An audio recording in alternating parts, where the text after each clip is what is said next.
Plattsburgh, Virginia, Tucson, Arizona, Aurora, Colorado, and most recently, Las Vegas and Parkland. As of February 26, 2018, we have had 51 people killed in mass shootings and 110 injured in those mass shootings. In the last 5 years, we've had 1,367 mass shootings. Hundreds of innocent children have been killed and injured in these mass shootings at the hands of an assault weapon. So I thank my colleagues for co-sponsoring along with me, and I'll them and any comments that they may want to make. Thank you. Thank you, Ms. Samples. What we'll do is, I know we have another co-sponsor that's on the committee of the Public Safety Chair or Committee. Do you want to say anything, Ms. Sims? Please do. Thank you, Mr. Chairman. You know, I think, as we all know in this chambers, we talked for years, probably even before I got here, about our issues around gun violence, even in our own city. We started working on legislation to ban bump stocks and crank triggers even prior to this last event in Florida. I mean, assault rifles, bump stocks allows the rifle to be adapted and enable it to dispense somewhere between 400 and 800 rounds per minute. So what are we really talking about here? We're talking about weapons and tools of mass destructions, tools and weapons that have really no place in a civilized society. For certain, we shouldn't find them in our schoolhouse. We certainly shouldn't find them in our houses of worship. We shouldn't find them in our city, and definitely not in our neighborhoods. It's just time out. Something needs to be done. It just seems like the time is now. And even when I hear myself say now, it doesn't seem like it's quick enough. I believe this matter to be urgent. I thank my colleague for bringing it forth, and I appeal to my colleagues of this committee and council as a whole to join us in support of this resolution. Timely resolution, I might add. Thank you. Thank you, Ms. Sims. Mr. Swirsky? Yes, it's clear that assault weapons were designed for the military. They're not really appropriate for citizen use. There has been a horrible vacuum of leadership at the state and federal level, which has done nothing in the face of some very evil acts done all around the country. I think all of us here at City Council strongly regret that cities have their hands tied to do something more meaningful, to do something that is nonpartisan. We support the citizens who are demanding action, and we'd like to see all fair-minded, peace-loving people support a ban on these assault weapons. Thank you, Mr. Swirsky. Any other sponsors that want to speak? No? Okay. You know, I just think the timing of this resolution is wrong in regards to we're in a campaign season right now. There's an election coming up in May. I look at this resolution, I see, you know, numerous states that has failed to gun violence. You know, I do oppose. I do think something needs to be done in regards to these assault rifles and weapons, but I just see that this resolution should have been brought in sooner. Tucson, Arizona, Colorado, Connecticut, Las Vegas, Nevada. I just really believe that this resolution is in regards to someone getting their name out there for an upcoming election, and I just think it's wrong to use this council chambers as that platform. So I'm against this piece of resolution. All due respect, I'm chairperson, and I will restore order. So with that, that's all I have to say for now. Did you have a comment or a question, Mr. Hoke? Go ahead. Thank you, Mr. Chairman. Looking at the resolution in front of us and going to section number 2 as to what is being asked, that Akron urges the Ohio General Assembly to enact legislation prohibiting the sale of all weapon augmentations that increase a weapon's rate of fire.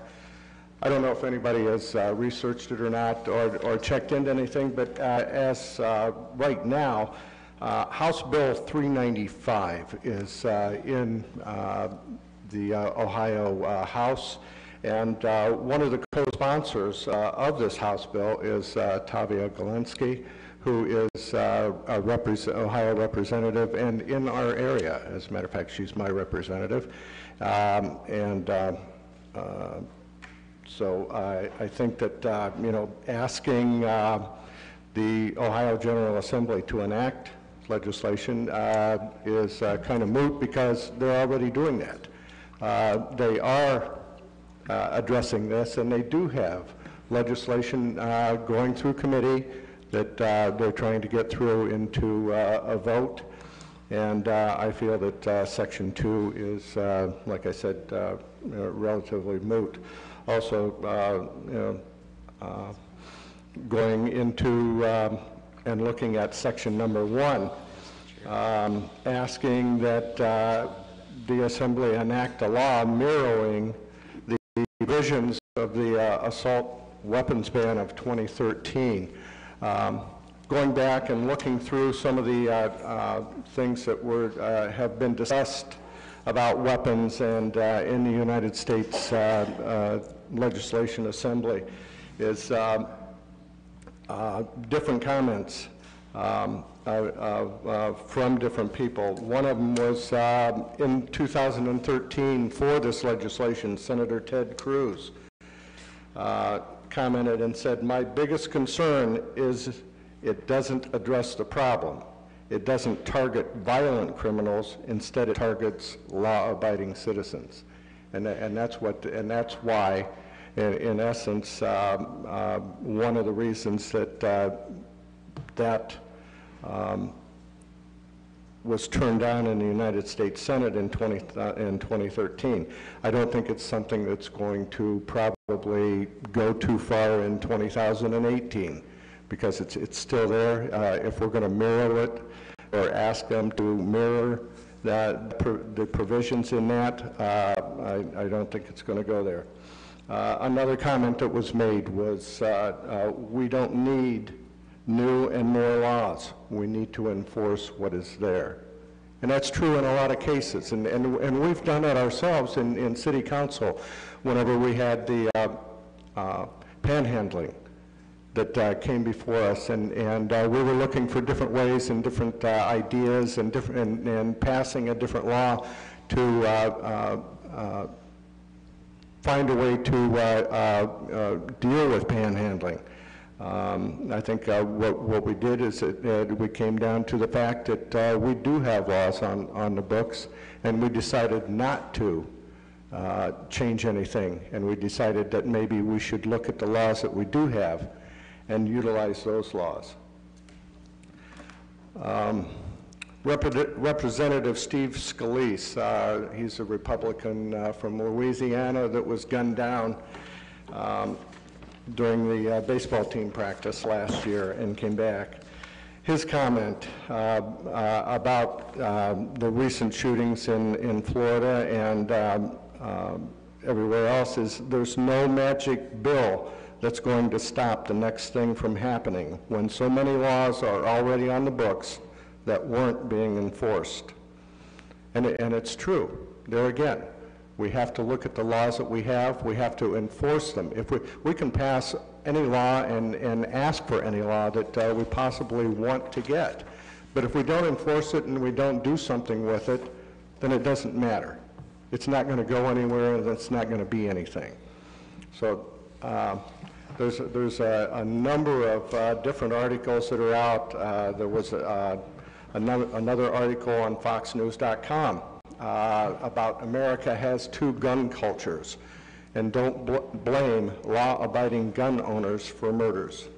And basically, you know, we're in a continuous fight about gun laws and rights and gun rights and you know, who's allowed to have them and who's not allowed to have them.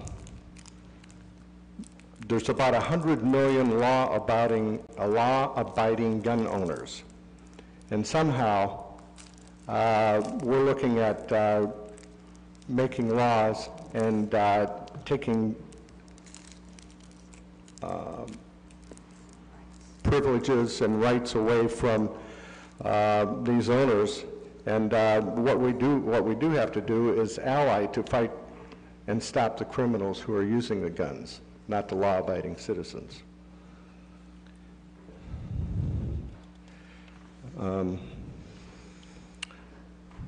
of the last items in that article is we'll never stop all murderers, whether they are committed by terrorists, bank robbers, or mentally ill, but it would help if we could channel our attention and resources toward criminals and the mentally ill who are a danger to themselves and others, not the good citizens who live across this great nation. I also had a few items that at the end of the day, what are we asking about? What are we asking for? Is this anything that will change or bring about change? Like Mr. Kamer, I think that this is being brought in through a political campaign endeavor. It's a proposal that of emotion and feelings without fact, and I cannot support this. Thank you, Mr. Chairman. Thank you, Mr. Hoke. I'll go to Mr. Fusco. I know he had his hand up, and then I'll come back over here to try to get anyone that hasn't spoke yet. So, Mr. Fusco. Thank you. Having been one who's been heavily involved in this over the last several years from a number of different perspectives. And I know council has been involved, as Ms. Sims had just mentioned. This has been talked about by council for a long time. And it a number of years ago for me was whenever was involved with Mayor Bloomberg's asking, he set up a mayor's kind of association that was just asking for reasonable legislation, reasonableness. And I think that's what we need to look at. This council here, and I appreciate bringing this in. I rise in favor in that we have been on the record. You know, sometimes people say, well, resolutions don't mean a whole lot. Well, I think they do. It's our voice. And so, you know, in 2016, this council passed a resolution that asked for legislation that would prohibit suspected terrorists from purchasing firearms, and that would require criminal and mental health backgrounds. I think that's reasonable to ask for. In 2016, we had 3 resolutions that we passed. And they all seem to fall on deaf ears, it seems. One of those that we passed in 2016 was House Bill 48 in reference to the college campuses, and even going as far as to say it's okay to bring a gun into daycare centers. Then we also had passed, in support of President Obama's executive to reduce gun violence, ask for background checks, and trying to close that gun show loophole that we all hear about. Whereas, you know, anyone can go and show, purchase whatever they wish. Plus, the other piece of that is on the internet. You can acquire. And also in 2013, we had passed a resolution again that was an appeal to both the U.S. Congress and the Ohio General Assembly, asking just simply for reasonable gun control. And I think that's what we have to look at, and we've been asking this for quite some time, and just nothing seems to get done. I think that's our frustration. Reasonableness. I don't think that anyone here, at least myself, and I obviously can't speak for everyone here, but I don't think we're wanting to go out and those individuals who utilize guns for hunting, and so on and so forth, we don't want to take those away. That's not it. I think what we want to do is prevent the access from the bad actors out there. And it seems as though this is such an extreme debate within our community, within Ohio, within the United States of America, such an extreme debate, but how many more kids, how many more families have got to lose loved ones? And so I rise in favor of this. I certainly respect the Second Amendment, but we have to look for reasonableness. Thank you. Thank you, Mr. Fusco. I saw Mr. Neal, your hand was up earlier. Thank you, Mr. Chairman. I agree with my colleague, and I want to thank the main sponsor of this bill for bringing it in. I am concerned, though, with my colleagues who said this is for political reasons. Oh, my gosh. I mean, it's sad, as Mr. Fusco has said, and others have said, we have lost multiple lives because people have played politics with this issue, because they can't provide the leadership that Mr. Swirsky mentioned because they'd rather take the campaign contributions. But you mentioned that this was brought in for political reasons. Two of the folks that have sponsored this in this chamber for this whole, all of 2016 stood up and tried to have gun buyback program here in our city, and mentioned how this is not just an inner city problem. Now, you mentioned trying to keep these guns from criminals. Correct me if I'm wrong, but most of these people that have committed these mass shootings didn't have a criminal background. They didn't fit the terrorist description. So what we're talking about, as my colleague Mr. Fusco mentioned, was not making assault weapons, weapons that were designed for no other reason but to make it easier to kill people. No one goes hunting deer with an assault rifle. These weapons have one purpose and one purpose only, and that's to kill someone. And if we can't put the politics aside, like I said, many of the folks that are on this bill have stood in this chamber over the course of the year and talked about the problems of guns, have tried to have our city have a gun buyback program. So I hope that at least in these chambers, we can agree with folks from across the country, I think Mr. Swirsky mentioned, who are supporting the voice of those who are saying, you know what, enough is enough. This issue cannot be politicized. So hopefully here we can stand and do the right thing. You know, again, a comment was made that this was done for political reasons. No, check the record. Long before, all throughout 2016 and before that, this council collectively and the Councilwoman Samples, who's been pointed out in this matter, has stood in these chambers and asked us to do something about guns in our immediate community. So I just want to say I support this. I'm hoping that we as a country can move. It seems like when you follow this country's history, that most social change doesn't happen until our young people. You look through the civil rights movement. It's beautiful to see these young people leading, but at least those of us in these chambers were elected to lead, and I'm hoping that we can do that by supporting this legislation. And as Mr. Fusco said, sending a message, and others have said, sending a message that, you know, we're going to do what we can by saying, lending our voice to this matter and saying that we agree with others saying that the banning of assault rifles, assault weapons is needed. Thank you, Mr. Chairman.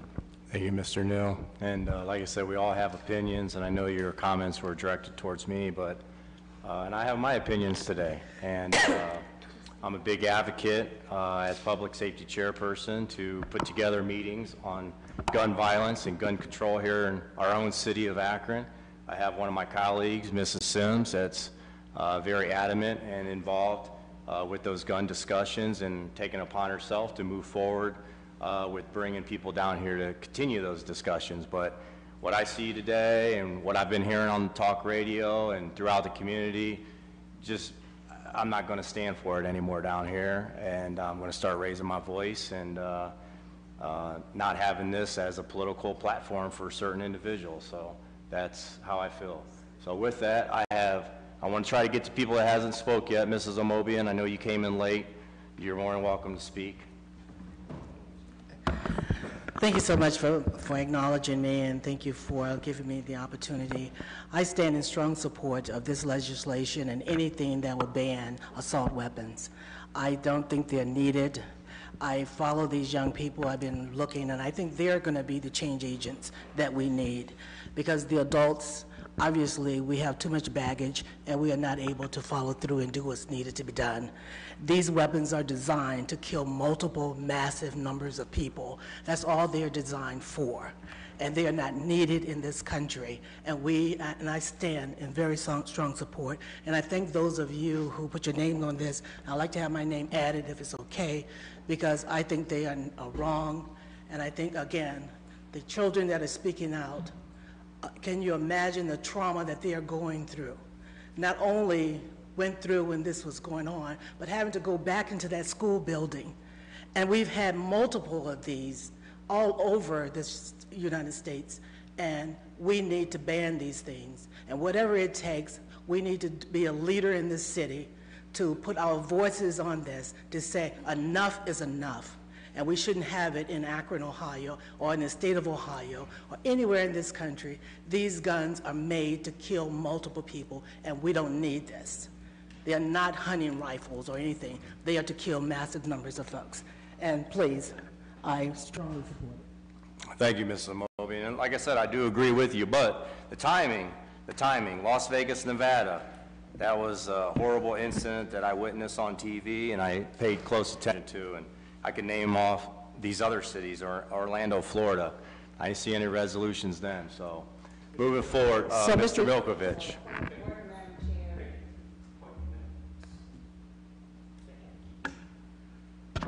Thank you, Mr. Chairman.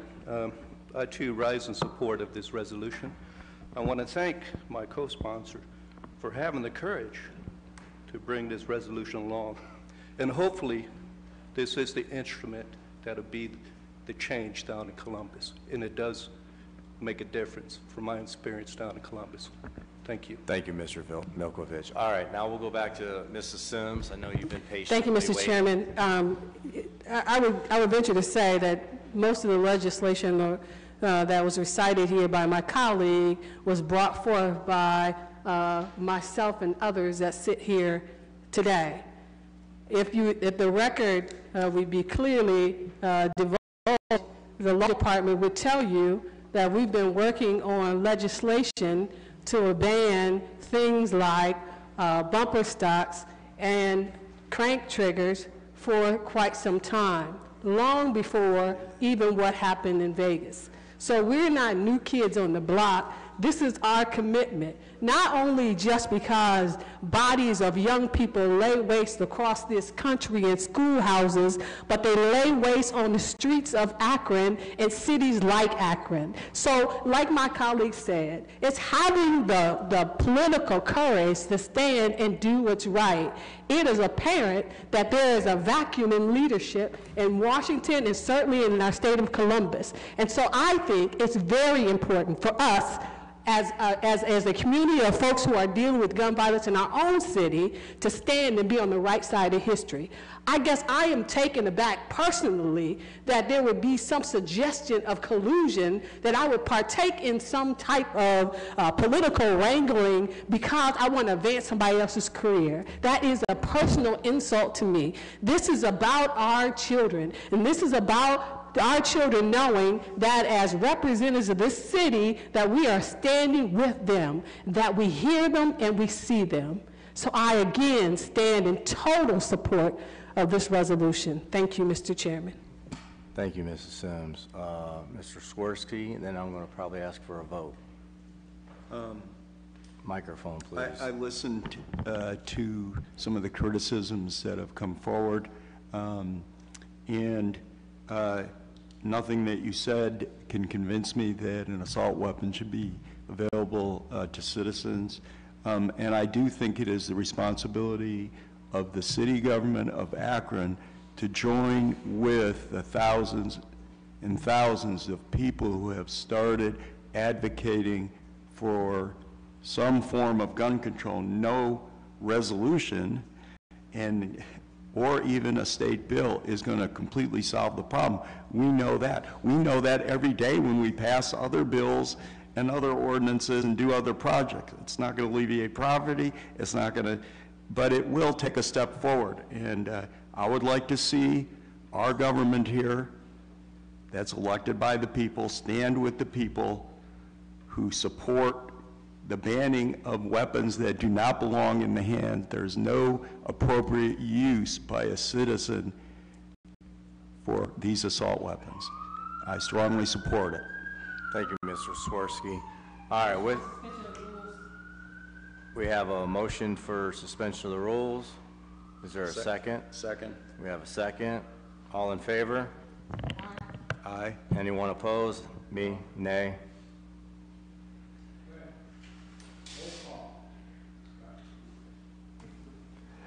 Roll call, Kamer, Nay. Keith, Nay. Swirsky, Yes. Sims. Yes. Hope. No. Measure failed, the resolution fails 3-2. Thank you. On to our next piece. We do have one more piece, and obviously our president, Madam President, is, can I get order, please? Madam President Somerville is bringing this in, expressing the heartfelt sympathy of the city of Akron to the families and friends of the victims of the shooting of Majority, if I pronounce that right, if I did not apologize, Stoneman Douglas High School in Parkland, Florida, extending wishes of healing for the Stoneman Douglas community in this time of tragedy and declaring an emergency. And please, Madam President, I'll turn it over to you. Thank you, Mr. Chair. Should be. Go ahead, you switch. I'm sorry. Okay, much better. Thank you, Mr. Chair. Again, the resolution is self-explanatory, expressing our heartfelt sympathy for the senseless tragedy. I think the piece, it just kind of brings us back to, we wouldn't be having to have this resolution if we had something on the books, banning these assault rifles. So we're talking about 17 people. We're talking about a football coach, an athletic director, and young students who had, their whole lives in front of them, that being taken away. But I think out of this, what's going to come is that these students, they aren't grieving silently. And I want to commend them just for their bravery of standing up and lending their voices to this gun violence debate that we're having right now. And they're having it on a national level because students, even here in Akron, they're concerned about safety. They're concerned about someone coming in and interrupting their moment of just wanting to advance themselves and educate themselves to possible shooting. So this is so important. And so I just hope that my colleagues will all support this resolution.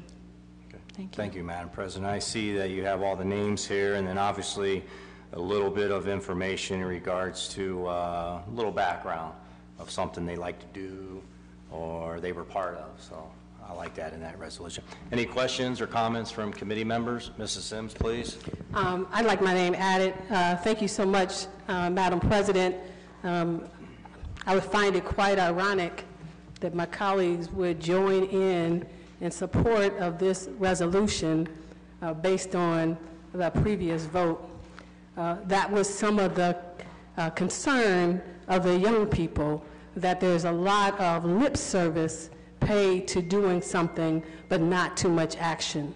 So it's almost contradictory to support a piece like this, but not support the very vehicle to make sure that this doesn't happen again. So again, thank you, Madam President, for your courage and for acknowledging this invaluable loss of life and the irreplaceable replacement of tranquility and peace these young folks will feel for the rest of their lives. So thank you. Thank you, Mrs. Sims. Mr. Hope, please. I just wanted to say, Mrs. Sims, I'm sorry you feel that way. Thank you. Thank you, Mr. Hope. Any other committee members? Mrs. Keith, please. Thank you, Mr. Chairman.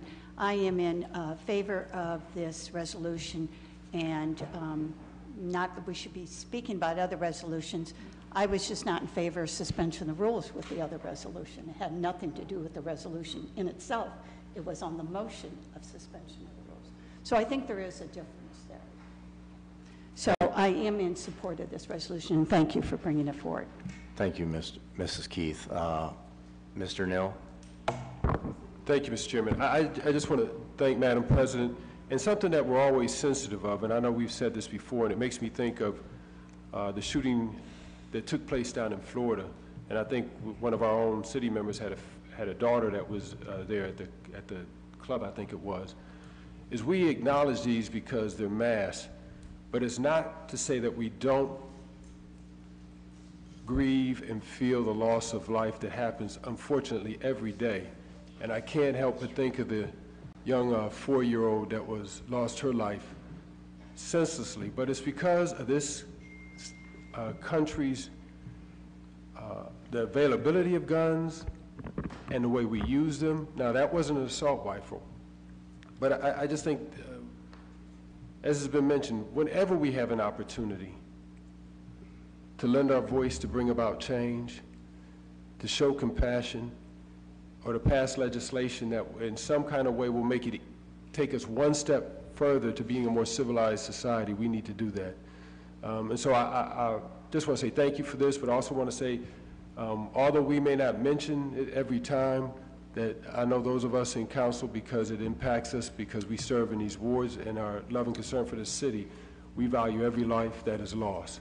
So thank you, Madam President.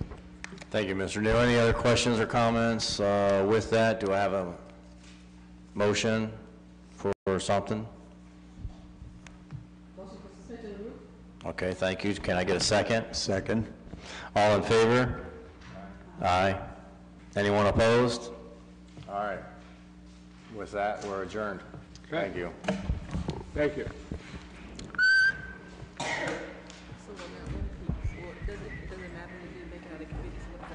just sits there. As